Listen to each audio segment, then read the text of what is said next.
무더운 여름 7월을 보내고 이 8월 첫 주일을 맞이합니다. 더더욱 이 8월에 주님의 은혜 장중 안에 거하며 주님과 동행하여 이 모든 것들을 돌파하며 또한 성취의 자리에 나갈 수 있는 저와 여러분이 되기를 주님의 이름으로 축원합니다. 아멘. 악기가 어떤 종류의 악기가 있을까요? 예. 일단은 현악기가 있겠죠. 줄로 되어진, 줄을 퉁기고 또 시위를 당겨서 연주하는, 주로 멜로디와 또 함께 어우러져서 화음을 내는 쪽의 악기입니다. 또 관악기가 있겠습니다. 관악기, 예. 금관악기가 있고 목관악기가 있고, 색소폰은 금관악기지만 클라리넷은 장미나무로 만드는 목관악기에 속하지요. 이 또한 멜로디를 주도할 수도 있겠지만 한편으로는 어우러지면서 화음도 낼 수 있습니다. 다일까요? 타악기가 있습니다. 타악기는 소위 드럼이겠죠. 심볼도 여기에 속하겠고, 예. 이 박자를 주관하는 악기입니다.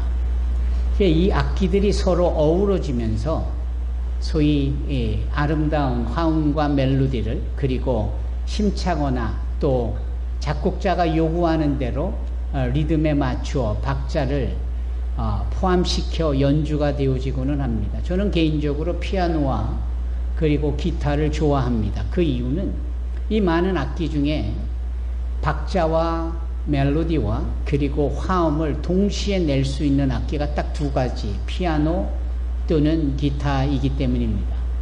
그래서 이 두 가지가 있으면 모든 음악을 정말 아름답게 표현해낼 수 있다라고 생각을 합니다. 여러분들은 어떻습니까? 예. 오늘 찬양이 다소 박자가 늦어가지고 아주 힘들었습니다. 저 뒤에서 서목사님도 그렇고 저도 그렇고 어떻게 해서든지 박자를 좀 땡겨 보려고 손뼉을 치고 해도 안 되더군요. 예. 아마 이 부분이 잘못하면은, 또는 우리가 조금 미진하면 얼마든지 완성도가 이렇게 덜해질 수 있겠구나라는 생각을 해봅니다. 물론 하나님께서 우리의 찬양을 받으시는 주체가 되시기 때문에 우리의 부족함은 얼마든지 은혜로 상쇄가 되고, 우리의 부족함이 결코 완벽할 수 있는 하나님을 다 표현할 수는 없겠습니다만, 아마도 이런 점에 있어서 오늘의 이 예배의 한 부분이었던 찬양은 또 하나의 우리의 교훈이 있는 경험일 수 있겠다라는 생각을 해봅니다. 그래서 서로 어우러지면서 늦어지는 것 같으면 좀 빨라지려고 애쓰는 모습도 있고, 또 멜로디가 있으면 또 화음을 내고자, 그래서 이왕이면 더 풍성하게 하나님을 찬양하려고 하는 이런 부분들이 함께 어우러졌으면 좋겠다라는 것이죠. 이 어울림이 우리에게는 필요합니다.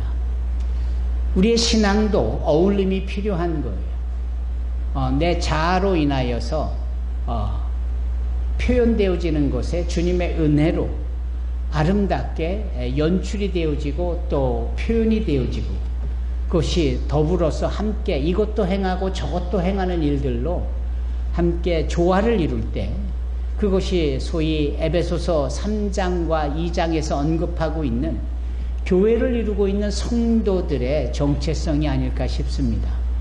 나 하나 잘 된다고 해서가 다가 아니고, 나와 더불어 우리 모두가 다 더불어, 예.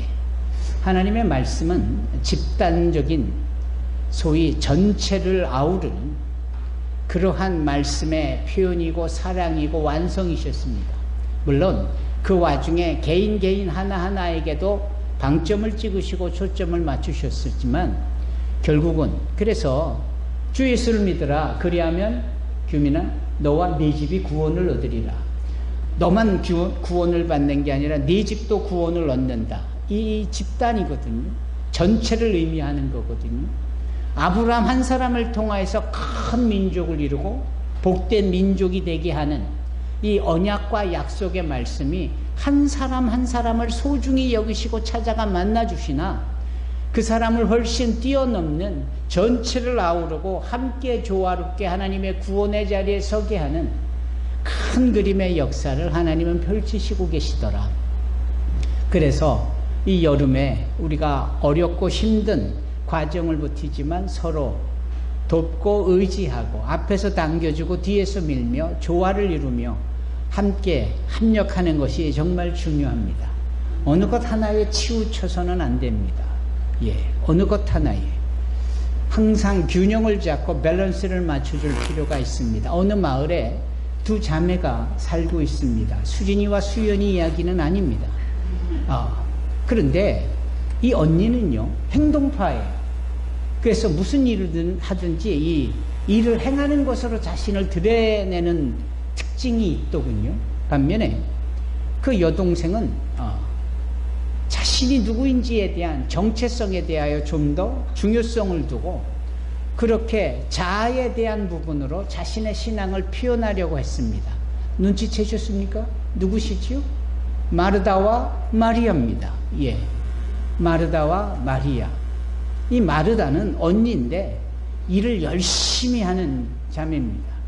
그래서 주님 오셨다는 말에 이왕이면 더 많은 것, 더 풍성한 것을 준비하여 대접하고 섬기고 싶어 하는 그러한 특징이 있는 겁니다. 반대로 마리아는 그러거나 말거나 내 주님이 오셨다니 그 주님 앞에 나를 온전히 고정하여 그 앞에 앉아 말씀을 들으려고 하는 지극히 관계적인 모습을 보이는 거예요. 누가 더 중요할까요? 우리는 그렇게 이거다 저거다 둘 중에 하나를 택할 수는 없는 겁니다. 그 두 가지 일이 다 요한복음 11장에 함께 등장하고 있다라는 것은 우리의 생각을 훨씬 넘는 주님의 편에서의 두 가지를 다 어우르시고 다 필요하다는 것을 우리에게 영적으로 교훈하시는 듯 싶습니다. 그래서 일쪽에 좀 몰려 있다면 오히려 자아 쪽으로 자신을 끌어당길 필요가 있고 또 자아에게 또 집중하고 있다면 또 일하는 거에서도 또 자신을 열어놓을 수 있을 필요가 있겠다. 이런 교훈인 거죠. 이 마르다와 마리아의 이야기는 따로따로 한 사람을 이렇게 표현을 하셨다라고 봤을 때 예를 들어 모세를 생각해 보면 모세는 행동파입니다. 그는 뭔가를 하려고 했던 사람이에요. 그래서 소위 잘못하고 있는 자기가 봤을 때 잘못하고 있는 애국 군사를 쳐 죽이지요. 그리고는 그게 옳았다라고 생각했던 사람입니다. 서로 멱살잡이하고 있는 이 히브리인들 두 사이에 누구도 초대하지 않고 요청하지 않았지만 본인이 그 자리에 뛰어들어가 굽고 말리고 뭐 이런 모습을 보이는 행동파였습니다. 왜? 본인은 그게 옳았다라고 생각을 한 거예요. 그런데 하나님께서는 그렇게 일 중심에 열심을 내는 이 편에 쏠려 있는 이 모세를 시련과 연단의 과정을 거쳐서 그로 하여금 이 미디안에 40년 동안 머물게 하시며 이제 그로 하여금 적어도 하나님과 함께 할 수밖에 없는 자가 되도록 하나님께서 그를 이끄셨습니다. 그리고 그를 애국으로 보내시며 하시는 말씀이 너는 가서 내 민족 이스라엘 민족을 이끌어내라 라고 말씀을 하는 겁니다. 그때는 40년이라는 시간이 지났고 이제는 그가 내가 너와 함께 한다라는 말씀으로 정의해 주신 그 하나님 앞에 본인이 누군지를 아는 겁니다. 행함에 치우쳤던 그가 본인이 누구인지를 자아를 정체성을 아는 위치에 있을 때 그는 과연 하나님의 사람으로서 하나님의 일을 하는 자가 될 수 있었다라는 겁니다. 그리고 은혜로 인하여 그 이스라엘 백성들을 이끌어내고 그 호렙산에 도착하였을 때 하나님의 말씀과 율법을 주심으로 율법보다는 은혜가 우선되어짐을 무엇보다도 우선이 무엇인지에 대하여 정확하게 하나님은 모세를 통하여 나타내주고 계신 겁니다. 신약으로 가보면 베드로를 우리가 빼놓을 수가 없습니다. 이분이 대단히 성격도 급한 그리고 옳다라고 여겨지면 그냥 바로 행해버려서 화가 난다고 칼을 빼들고 남의 종의 귀를 쳐서 그냥 상해를 입히기까지도 하는 말이 우선적으로 빨리 나가는 행동파였습니다. 걱정하지 말라고. 내가 주님을 어떻게 3번이나 부인하냐고. 1000만이라고. 그러나 이 베드로는 나중에 가보니까 주님의 말씀처럼 그냥 행동만 앞섰을 뿐이지 뭔가 우선적으로 갖춰줘야 될 주님 앞에서의 은혜를 입은 정체성이 확고하게 설립되어 있지 않은 자였습니다. 그래서 그렇기에 그는 부활하신 주님을 눈앞에 두고도 이게 어찌된 일인가 라고 혼돈 가운데 빠지면서 결국은 또 저지르듯이 예전의 장소로 돌아가 갈릴리 바다에 가서 언제 그랬느냐 싶을 정도로, 언제 주님을 따라다니고 언제 주님의 제자였나 싶을 정도로 예전의 모습으로 돌아가 고기 잡는데 열심을 내지 않습니까? 부활하신 주님께서 요한복음 20장을 넘어 21장에 가보면 이 요한복음 21장은 사실은 이 요한복음의 마지막이라고 볼 수 있지만 부록과 같은 거예요. 예. 없어도 하나도 이상하지 않을 법한. 왜냐하면은 그 주님께서 이 모든 것들에 대하여서 20장까지 완성을 주신 것이고 21장은 부록 아펜딕스처럼 소위 주님께서 한 사람 베드로를 찾아가셔서 그를 회복시켜 주시는 장면이니까 이것은 주님과 베드로의 얘기일 수 있다라는 겁니다. 하지만 모든 성경은 성령의 감동으로 기록이 되어져 있기에 이 말씀 요한복음 21장에는 사실은 성령의 특별한 감동이 있는 겁니다. 저와 여러분들에게 시사하고픈, 알려주고픈 주님의 귀하신 뜻이 계신 거예요. 그게 뭘까요? 실패한 자, 승질만 내고 행동이 앞섰던 자, 그에게 소위 바로 그 자가 누구인지를 알려주시려는 주님의 계획과 주님의 일하심이 있는 장이다라는 거죠. 그러시면서 네가 나를 사랑하느냐 3번을 물어보신 주님께서 내 양을 먹이라, 내 양을 쳐라, 내 양을 먹이라 라고 3번이나 또 강조하면서 나는 주님을 사랑하는 자, 그러기에 주님의 양을 치어야 되는 자, 자기에 대한 정의를, 자기에 대한 정체성을 확실하게 인식하게 되어지더라 라는 거죠. 그리고 베드로는 이제 주님의 사람으로서 그 주님의 부활 승천 이후에 소위 예루살렘 교회의 감독으로서, 그리고 모두가 다 떠나는 그 로마에 돌아가 그곳에서 주님처럼 헌신의 끄트머린 희생으로서 자신이 주님의 제자라는 사실을 아름답게 보이고 마무리하는 모습으로 그의 이야기가 전개되어지는 거죠. 여러분, 믿음으로 택함을 받은 자들의 발자취는 항상 이런 식입니다. 저와 여러분들도 세상 속에서 얼마나 많은 부단한 노력을 했던 자입니까? 액티비스트, 행동가였죠. 또 좋은 일도 해야 되고 착한 일도 해야 되고 그러면 의로운 줄을 알고, 그래서 의를 위하여 우리가 이것도 하고 저것도 해왔던 자들입니다만 실질적으로 주님 앞에 죄 사함을 용서받은 의인이 되어진, 빛의 자녀가 되어진, 하나님의 구원의 백성이 되어진 그러한 우리들의 아이덴티피케이션, 우리의 정체성에 대해서는 짐짓 허술하게 생각하고 그 부분에 대하여서 놓치고 있는 경향이 너무나도 많았더라. 그렇다면 오늘 주님께서 우리에게 말씀하시고자 할 때 우리의 행함에 대해서 더 강조하여 말씀을 하실까요? 우리가 짐짓 놓치고 있는 우리 자아에 대하여서, 우리가 누군가에 대해서 말씀을 하실까요? 저는 후자라고 생각을 합니다. 이것은 being이라고 말하는 우리의 자아, 그리고 또 이것이 행함이라는 우리의 행동, 이와 같은 두 단어로서 설명되어지기에는 좀 브로드한 부분이 없지 않아 있습니다. 저와 여러분들은 무엇보다도 내가 누구인지에 대한 분명한 인식을 주님의 은혜 가운데서 표현할 수 있어야 합니다. 우리가 얘기했죠. 우리는 다 복음주의자라고. 복음주의자는 뭘 말하는가? 예수를 믿어 회심, 마음이 바뀌고 그렇게 주님 앞에 죄사함을 얻어 하나님의 자녀가 되어 구원을 받았다라고 믿는 그 믿음, 이게 복음주의자가 지녀야 될 우선적인 신앙이다. 두 번째는 이것이 나로 국한되지 않고 아까도 말씀드린 내 집의 가족들이 함께 그 구원에 설 수 있도록 주 예수의 구원자 되심을 증거하고 주 예수를 믿으라 라고 전도하고, 그렇게 나의 이 선한 모델로서의 모범을 보여야 되는 일련의 이 행함이, 이게 다 복음주의자의 삶이어야 된다. 맞지요? 예. 우리가 그런 것이에요. 그래서 내가 주님 앞에 바른 비잉의 존재, 바른 존재로서 바른 행함을 나타낼 수 있을 때에 비로소 나를 넘어 우리 주변의 모든 사람들이 다 함께 예수를 믿고 더불어 구원의 자리에 서는 역사가 있게 되어지는 줄로 믿습니다.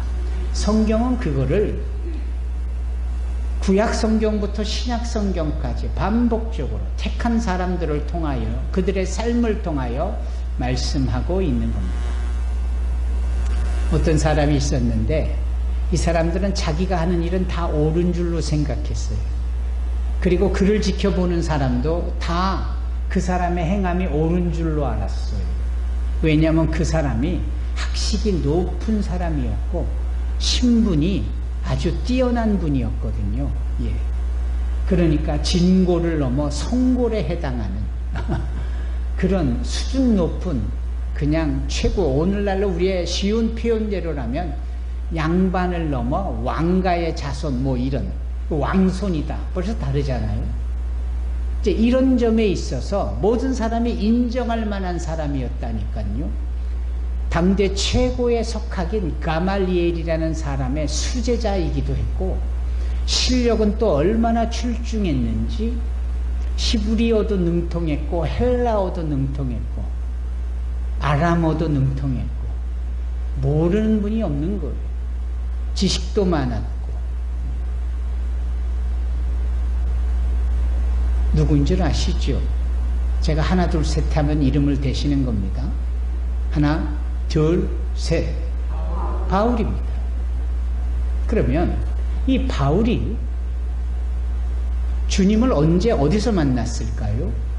사도행전 9장에 자기가 옳다라고 생각하는 일, 그리고 저 사람은 항상 옳은 일을 해 라고 소위 팔로워들, 따르는 사람들이 그를 따라서 쭉 간 곳이, 달려간 곳이 다마스커스, 성경에는 다메섹이라고 말하는 곳, 그곳을 향하는 그 거리인데, 지금과 같은 시간 얼추 정오가 30분 정도 남았는데 딱 이 시점에 있어서 그가 주님을 만나는 거예요. 그러니까 그곳이 어디였느냐, 정말 해가 이글이글대는 정오, 뜨거운 햇빛, 밝은 햇빛, 아무리 선글라스를 몇 겹을 껴도 그 빛을 피할 수 없을 정도로 밝은 대낮의 그 모습 속에서 빛으로 임재하시는 주님을 본 겁니다. 누가? 이 바울이요. 그러면서 이가 주님한테 묻잖아요. 주여 누시오니까? 라고 할 때 주님께서 네가 핍박하는 예수다 라고 대꾸해 주시죠. 그 순간 그는 홀로 말을 타고 가는 그 홀로라는 표현 속에는 많은 사람은 그 뒤에 달려가고 있었다 이 말이에요. 그러니까 혼자 말을 탔다는 것은 리더였고 장군과 같은, 장수 같은 그런 리더십이었다라는 건데, 이자가 말에서 이렇게 떨어져서 저 땅바닥에 때르르르 구르잖아요. 이 빛을 보고 음성을 들으니까 이 불가항력적인 입장에서 성경은 그렇게 표현하고 있는 겁니다. 떼구르르 굴러 바닥에 내동댕이 쳐진, 소위 바닥을 치는 인생이 돼버린 거죠. 바로 그러면서 이자가 주님을 인격적으로 만나는 겁니다.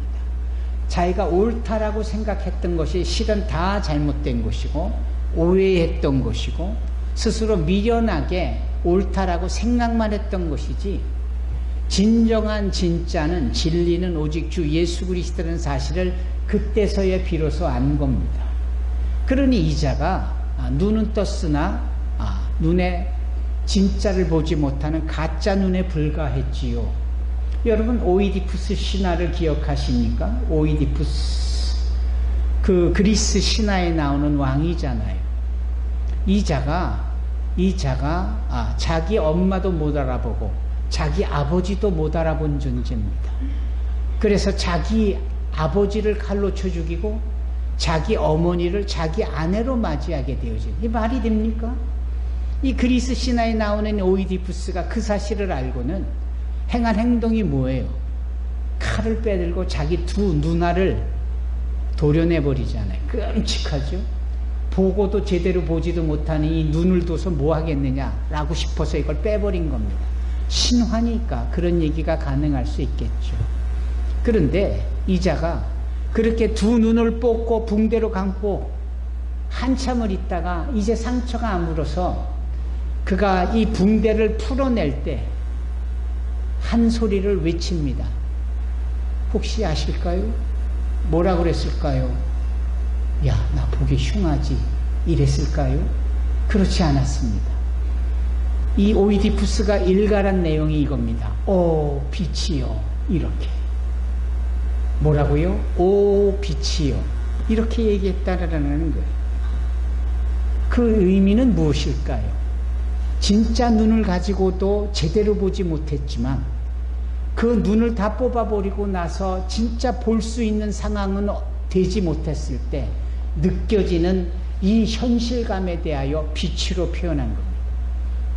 바울은 자기 두 눈을 가지고도 진짜인 예수를 보고도 못 믿었고, 그는 자기가 행하는 모든 일들이 다 옳은 일로 착각을 했었다라는 거예요. 그가 저 땅바닥에 내동댕이 쳐버리고 그 순간 눈을 멀어버리는데, 이 두 눈이 멀어져서 다른 사람의 손에 이끌려서 다메섹을 겨우겨우 들어갑니다. 주님께서는 그 바울을 위하여 한 사람 아나니아 선지자를 예비해 주셨다가 아나니아 선지자로 하여금 바울에게 손을 얹고 안수하게 되어질 때, 그때 바울의 눈에서 비늘이 떨어졌다, 비늘이 벗어졌다 라고 성경에 표현합니다. 이 비늘은 말 그대로 스케일, 비늘입니다. 이 고기의 비늘, 물고기의 비늘, 딱 그 똑같은 그것이 눈에 붙어 있었으니 뭔 걸 제대로 봤겠습니까? 그렇잖아요. 주님도 이런 말씀을 하신 적이 있었죠. 볼 수 있는 눈을 가진 자가 복되다.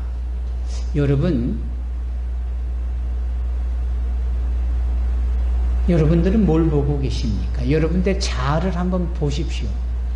여러분들이 진정 그리스도인인가? 정말 의인인가? 무능인군을 두고 하는 말은 아닙니다.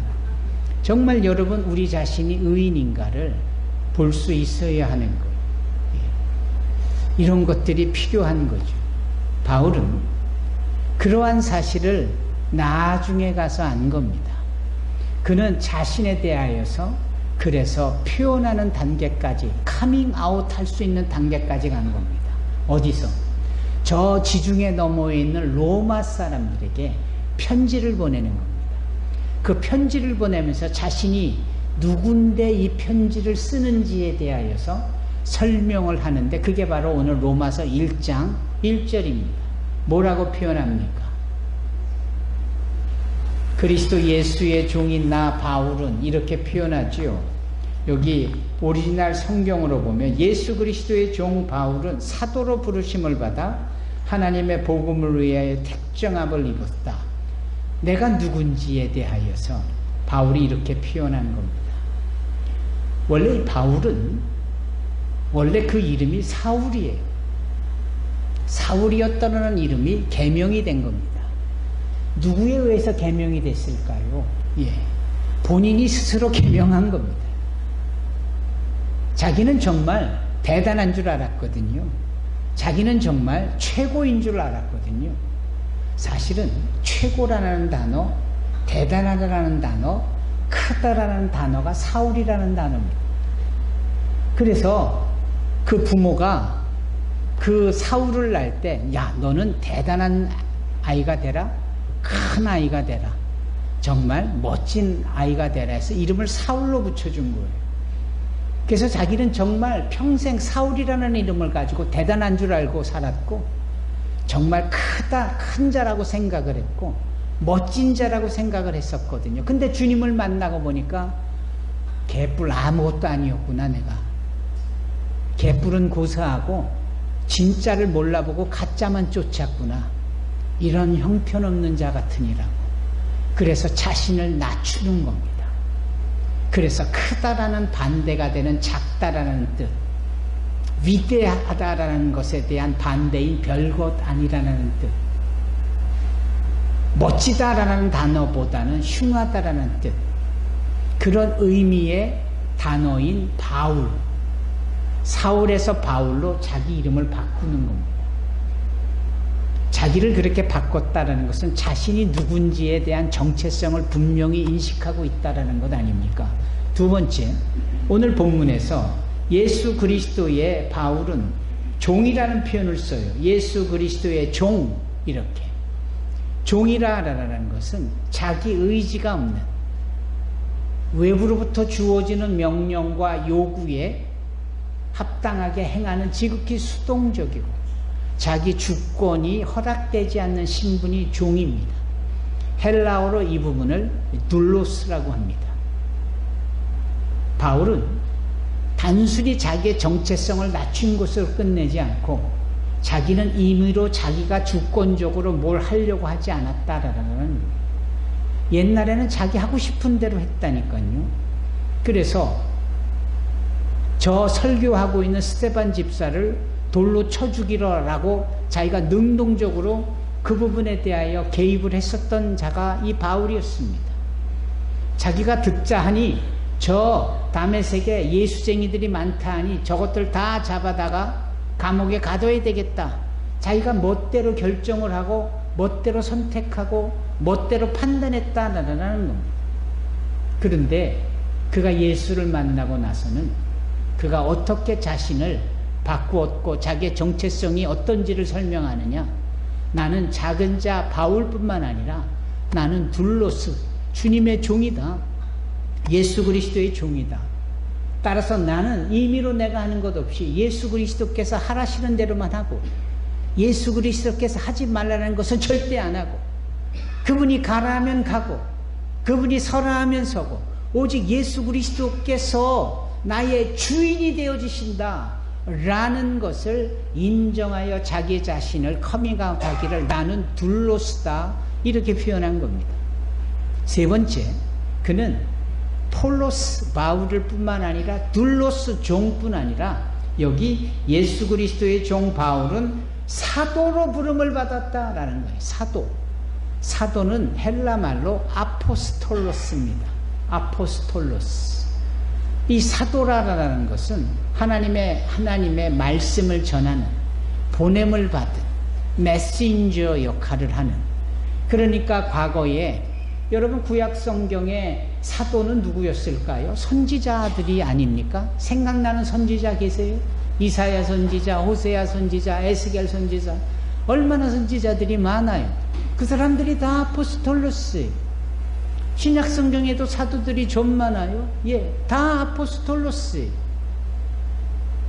바울은 자신이 둘로스, 주님이 하라시면 하는 종뿐 아니라 하나님의 말씀을 전하라 라고 보냄을 받은 사도다 라고 자신을 커밍아웃합니다. 목적이 또렷했고 분명한 걸, 자기 자신에게는 겸손으로 옷 입히는 바울로스였는데 주님의 말씀을 듣고 순종하는 둘로스뿐만 아니라 하나님에 의하여 보내심을 받은 온 운명이 하나님에 의하여 정해졌다라는 표현으로 자신을 카밍아웃하고 있는 거예요. 이때부터 소위 이 바울이요, 종이요, 사도인 이자는 오직 하나님의 사도로 살고 오직 예수 그리스도의 종으로 살고 평생 바울로 작은 자로, 겸손한 자로, 낮은 자로 살면서 내가 십자가 외에는 모든 것을 다 배설물로 여기겠노라 라고까지도 그렇게 천명하며 자신의 삶을 살았다라는 겁니다. 그래서 그는 어디에 가든지 귀신을 내어 쫓으며 문제를 해결하고 때리면 또 맞아주고 예수님처럼 말입니다. 문제가 있는 곳에 가서 화평을 이루고 화목을 이루게 되어지는 일들로 하나님의 아들로서의 삶을 살게 되고 평생 그랬다라는 거예요. 그는 기타처럼, 그는 피아노처럼 그렇게 멜로디를 주도하는 것 같지만 다른 사람의 음을 옆에서 조화롭게 해주는 화음을 넣어줄 수 있는 존재였고, 그러한 주님의 일들을 박자에 맞춰 리드미컬하게, 빠를 땐 빠르게, 느릴 땐 느리게, 기다릴 땐 포즈, 기다리기까지 하면서, 여러분 자기 자신이 누군지를 알 때 이런 아웃풋이 가능한 겁니다. being이든 doing이든 being이든 그 언어 자체가 주는 거에 함몰되지 않는 채 오히려 내가 누구인지에 대한 분명한 내 자신에 대한 인식이 있다면 오늘도 우리는 누구하고도 어울릴 수 있으며 아름다운 화평의 하모니를 창의적으로 만들어낼 수 있으며 삶에 지쳐 고단해 주저앉는 이 자를 일으켜 세워 함께 걸으며 박자를, 그 걸음의 템포를 이끌어갈 수 있는 겁니다. 그러한 자들에게 하나님께서 독수리 날개치고 올라갔던 새 힘을 부어주시지 않겠습니까? 그래서 걸어가도 뛰어가도 곰핍하거나 피곤치 아니하는 가운데 독수리 날개치고 올라갔던 영적인 성장이 있지 않겠습니까? 부디 저와 여러분들이 내가 누구인지에 대한 분명한 자아를 인식함으로 주님의 종으로서, 하나님의 사도로서, 스스로 주의 크리스찬으로서의 겸손한 크리스찬 성도로서 살아낼 수 있기를 주의 이름으로 축원합니다. 기도하겠습니다. 거룩하시고 사랑이 많으신 하나님 감사합니다.